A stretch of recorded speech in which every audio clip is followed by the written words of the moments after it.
नमस्कार मित्रांनो, आपल्या यूट्यूब चॅनलमध्ये तुमच्या सगळ्यांचं सहर्ष स्वागत करत आहे। 6th स्टँडर्ड मॅथमॅटिकवरती आज आपण चर्चा करणार आहोत। नवीन सिलेबस, नवीन अभ्यासक्रम जो आहे इयत्ता 6वीचा, तर या नवीन अभ्यासक्रमातला पहिला चॅप्टर मॅथमॅटिकचा 3 डायमेन्शनल शेप्स यावर आज आपण चर्चा करणार आहोत। या चॅप्टरचे काही महत्त्वाचे मुद्दे, या चॅप्टरमध्ये असलेले महत्त्वाचे कन्सेप्ट्सवरती आज आपल्याला चर्चा करायची आहे। तर जाऊयात पटकन पुढे जाण्याच्या अगोदर एक रिक्वेस्ट मित्रांनो, जर तुम्ही नवीन असाल आपल्या चॅनलवर आणि अजूनपर्यंत तुम्ही आपला चॅनल सबस्क्राईब नसेल केला तर आत्ताच आपला चॅनल सबस्क्राईब करा आणि त्या बाजूला असलेलं बेलचं बटन दाबा, जेणेकरून आम्ही अपलोड केलेल्या प्रत्येक नवीन व्हिडिओची नोटिफिकेशन सगळ्यात अगोदर तुमच्यापर्यंत पोहोचेल। तर इथे बघा 3 डायमेन्शनल म्हणजे त्याला 3D आपण म्हणतो। बघा पिक्चर बघायला पण आपण जनरल पिक्चर बघतो टीव्हीवरती, मोबाईलवरती, थिएटरमध्ये 2D असतात, पण कधी कधी एक ॲड येते की 3D पिक्चर बघा। मग आपल्याला एक चष्मा दिला जातो, तो चष्मा घालून आपण 3D पिक्चर बघतो आणि प्रत्यक्षात एखादा माणूस, गाडी, कार, चित्रपटामध्ये दिसणाऱ्या सगळ्या वस्तू जशा आपल्या समोर उभ्या आहेत असा भास आपल्याला होतो।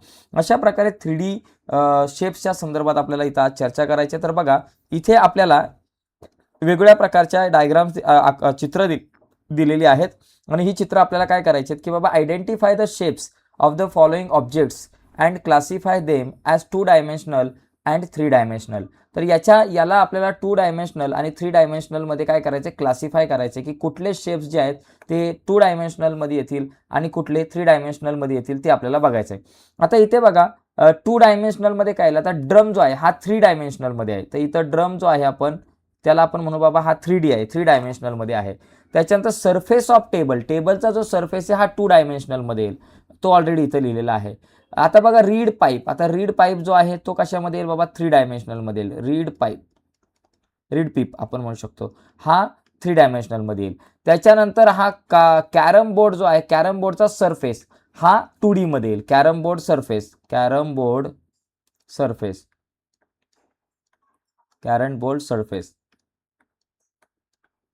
ओके, सरफेस जरा व्यवस्थित आपण लिहूयात। कॅरम बोर्ड सरफेस जो आहे तो कशामध्ये येईल, तो येईल 2D मध्ये। ओके, आणि हार्मोनियम हा 3D मध्ये येईल। हार्मोनियम जो आहे हा 3 डायमेन्शनलमध्ये येईल। रोड जो आहे तो 2 डायमेन्शनलमध्ये येईल। ओके, आणि प्लेग्राऊंड पण 2 डायमेन्शनलमध्ये येईल। ओके, आणि राहिला स्पिनिंग टॉप जो आहे तो 3D मध्ये येईल। Spinning top, okay, spinning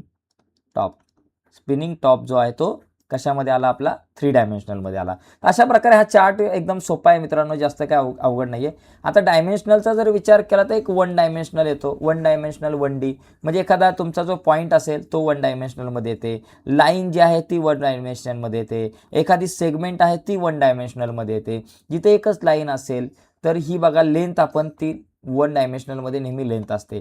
2D म्हणजे 2 डायमेन्शनल, 2 डायमेन्शनलमध्ये बघा एक लेंथ आणि ब्रेथ इथं शक्यतो येते, याला आपण म्हणतो 2 डायमेन्शनल। जसं की इथं हा जो रेक्टँगल आहे हा 2 डायमेन्शनलचा आहे, क्वाड्रिलेटरल 2 डायमेन्शनलचा आहे, सर्कल 2 डायमेन्शनलचा असणार आहे, ट्रायंगल 2 डायमेन्शनलचा असणार आहे, हेक्झॅगॉन 2 डायमेन्शनलचा असणार आहे। तर एवढ्या सगळ्या गोष्टी लक्षात घ्या। आता 3 डायमेन्शनल म्हणजे काय, ज्याच्यामध्ये लेंथ, ब्रेथ आणि हाईट 3 गोष्टी असतात। 2 डायमेन्शनल म्हणजे तुम्ही तुमच्या जमिनीवरती ठेवू शकता अशा वस्तू, म्हणजे जी फक्त जमिनीचा जो सरफेस आहे तेवढाच कव्हर करतात। जसं की चटई असेल, गोधडी असेल, ब्लँकेट असेल, हे सगळे भाग जो आहे तो तुमच्या जमिनीचा, तुमच्या लँडचा सरफेस कव्हर करतात। आणि 3 डायमेन्शनलमध्ये जर विचार केलं तर हा जमिनीचा सरफेस बघा इथं खाली तर कव्हर होतोय, पण त्याचप्रमाणे हा वरचा सुद्धा बराचसा पार्ट आहे ज्याच्यामध्ये हाईट सुद्धा आहे। म्हणजे 3 गोष्टी असतात 3 डायमेन्शनलमध्ये, लेंथ, ब्रेथ आणि हाईट असतात। याला आपण 3 डायमेन्शनल शेप्स असे आपण म्हणतो। ओके, आता पुढे बघा याच्यामध्ये काही महत्त्वाच्या गोष्टी आहेत। आता इथं ह्या सगळ्या गोष्टी आपल्याला ऑब्झर्व करायच्यात की बाबा discuss the 2 dimensional and 3 dimensional shapes in the picture base on following point. आता ट्री अँड इट्स शॅडोज, आता ट्रीचा जर विचार केला, हे झाड जे आहे, ट्री आहे, ते एक 3 डायमेन्शनलमध्ये आहे आणि ट्रीची जी शॅडो आहे ती फक्त जमीन व्यापणार आहे, त्याच्यामुळे तिला आपण म्हणू 2D, म्हणजे शॅडो 2D मध्ये येते आणि ट्री जे आहे, झाड जे आहे ते 3 डायमेन्शनलमध्ये येणार आहे। फक्त जमीनच नाही तर वर सुद्धा ते झाड जाणार आहे। आता बघा faces of cupboard and cupboard, संपूर्ण कपबोर्डचा जर विचार केला तर त्याच्यामध्ये लेंथ, ब्रेथ, हाईट 3 डायमेन्शनलमध्ये आहे, पण त्या कपबोर्डचे जे फेसेस आहेत, दरवाजे आहेत किंवा इतर वरचा भाग आहे, हे सगळे 2 डायमेन्शनलमध्ये येतील। आता faces of trunk and trunk, संपूर्ण ट्रंक जर बघितला तर तो 3 डायमेन्शनलमध्ये आहे, पण ट्रंकचं झाकण असेल, इतर जे काही सरफेस आहेत ते 2D मध्ये येतील. ओके, एवढं लक्षात ठेवणं आपल्याला गरजेचं आहे.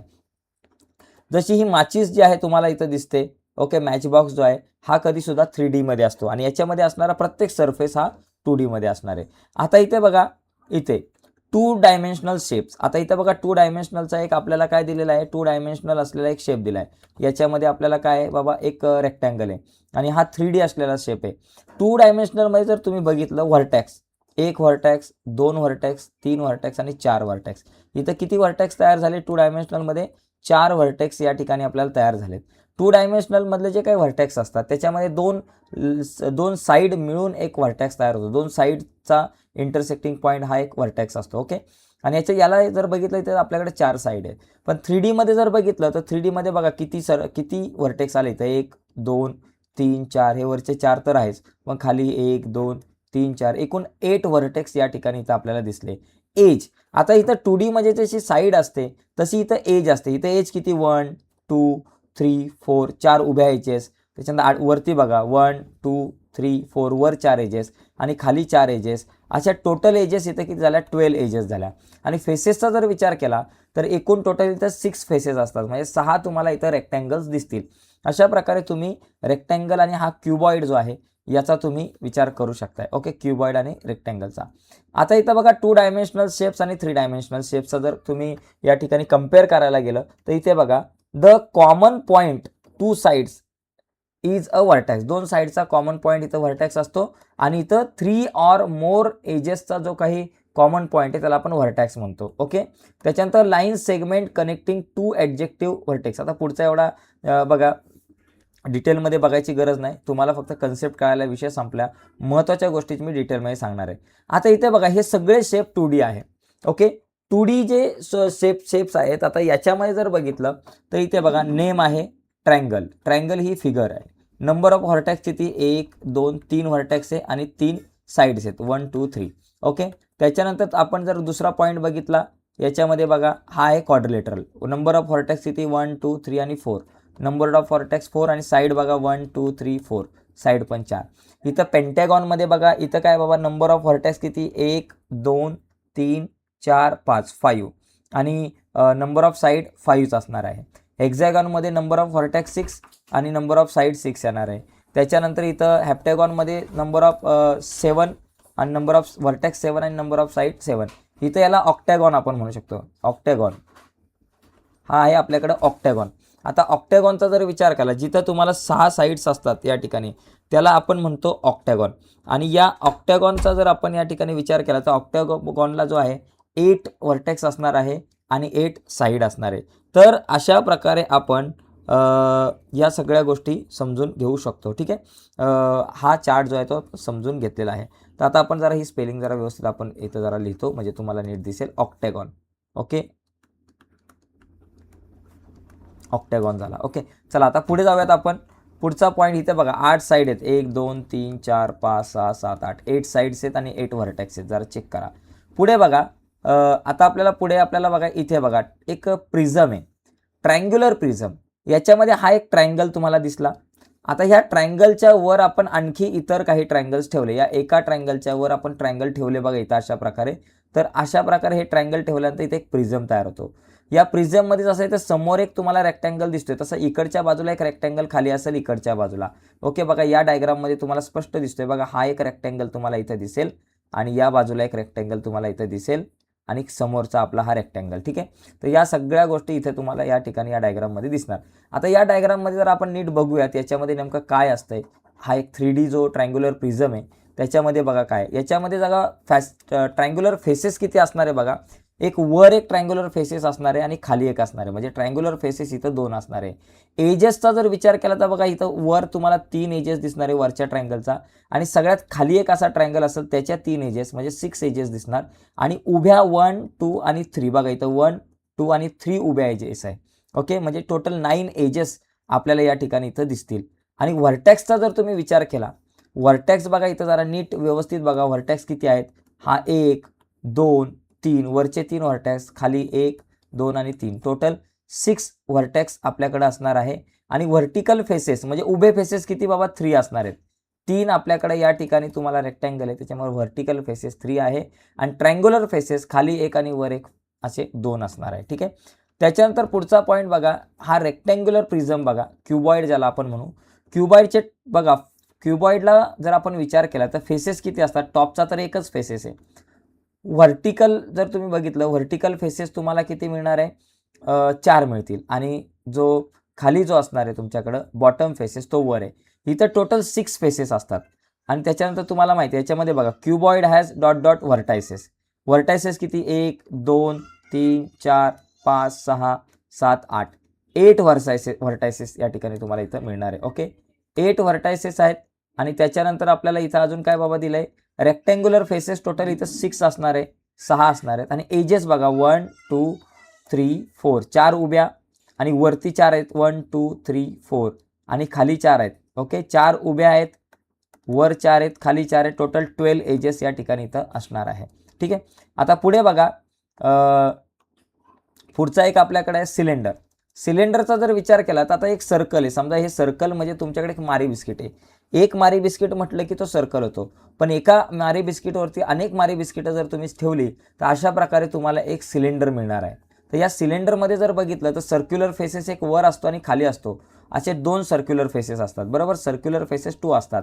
त्याच्यानंतर कर्व फेस हा एकच असतो, असा जो कर्व फेस असणार आहे तो एकच असणार आहे आणि सर्क्युलर एजेस 2 आहे, वर एक सर्क्युलर एज, खाली एक सर्क्युलर एज, असे 2 सर्क्युलर एज या ठिकाणी इथं आपल्याला असणार आहे. त्याच्यानंतर आता इथे बघा, इथे आता आपण बघूया ट्रायंग्युलर पिरॅमिड. ट्रायंग्युलर पिरॅमिड म्हणजे काय? आता आपल्याकडे बघा खाली एक आपण अशा प्रकारे ट्रायंगल ठेवला, खाली एक ट्रायंगल आहे अशा प्रकारे, बरोबर, आणि त्या एका ट्रायंगलपासून बघा या साईडपासून एक बनणारा ट्रायंगल, इकडच्या साईडपासून बनणारा ट्रायंगल आणि इकडच्या साईडपासून बनणारा ट्रायंगल. बघा इथं हा खाली एक ट्रायंगल तुम्हाला या ठिकाणी दिसतोय आणि हे जे 3 ट्रायंगल आहेत, हा ट्रायंगल एक आलाय पुढे, हा ट्रायंगलला तुम्ही आतमध्ये घेतला, या ट्रायंगलला आतमध्ये घेतला, ते 3 ट्रायंगल एकमेकांना जोडले तर इथं असा वरती एक तुम्हाला व्हर्टायसेस या ठिकाणी तुम्हाला मिळतोय. बरोबर, अशा प्रकारे जो पिरॅमिड तयार होतो त्याला ट्रायंग्युलर पिरॅमिड म्हणतो, ज्याच्या खाली एक ट्रायंगल असतो. आता इथं जर तुम्ही बघितलं टोटल व्हर्टिकल एजेस म्हणजे उभ्या एजेस किती असणार आहे बाबा? बघा 1 2 आणि 3 व्हर्टिकल एजेस तुम्हाला 3 आहे.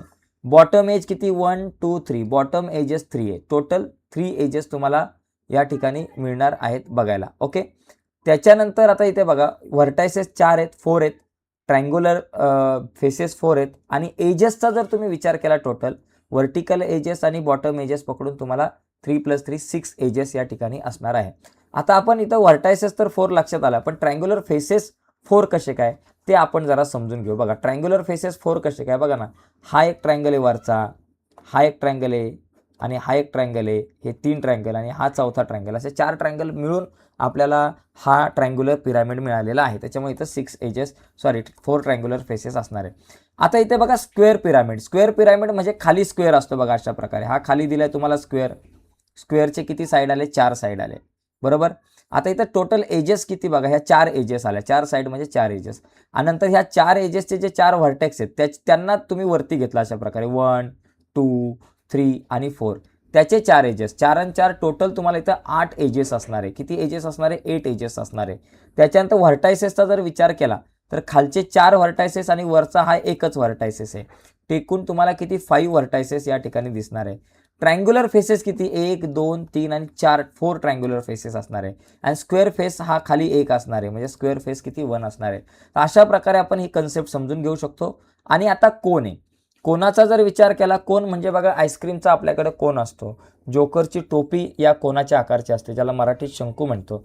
याच्यामध्ये व्हर्टायसेस एकच असतो, एक सर्क्युलर एज असते, सर्क्युलर एज 1 असणार आहे आणि कर्व फेस आहे 1 असणार आहे. ओके, एक व्हर्टायसेस असणार आहे, सर्क्युलर एज 1 असणार आहे, सर्क्युलर फेस 1 असणार आहे आणि कर्व फेस 1 असणार आहे. ओके, आणि त्याच्यानंतर स्पेअरचा जर विचार केला तर याच्यामध्ये फक्त एक कर्व फेस असतो, याच्यामध्ये कुठल्याही प्रकारचा व्हर्टायसेस वगैरे नसणार आहे. तर अशा पद्धतीने आपण या कन्सेप्ट समजून घेतल्या. आता याच्यानंतर पुढचा जो पार्ट आहे तो म्हणजे एक्सरसाइज 1.1. एक्सरसाइज 1.1 वरती आपण उद्याच्या पुढच्या लेक्चरमध्ये चर्चा करूयात. आता पुढची व्हिडिओ तुमच्यापर्यंत पोहोचावी असं तुम्हाला वाटत असेल आणि अजूनपर्यंत तुम्ही आपला चॅनल सबस्क्राईब नसेल केला मित्रांनो, तर आत्ताच आपला चॅनल सबस्क्राईब करा आणि त्या बाजूला असलेलं बेलचं बटन दाबा, जेणेकरून आम्ही अपलोड केलेल्या प्रत्येक नवीन व्हिडिओची नोटिफिकेशन सगळ्यात अगोदर तुमच्यापर्यंत पोहोचेल. बाय मित्रांनो, धन्यवाद सर्वांना.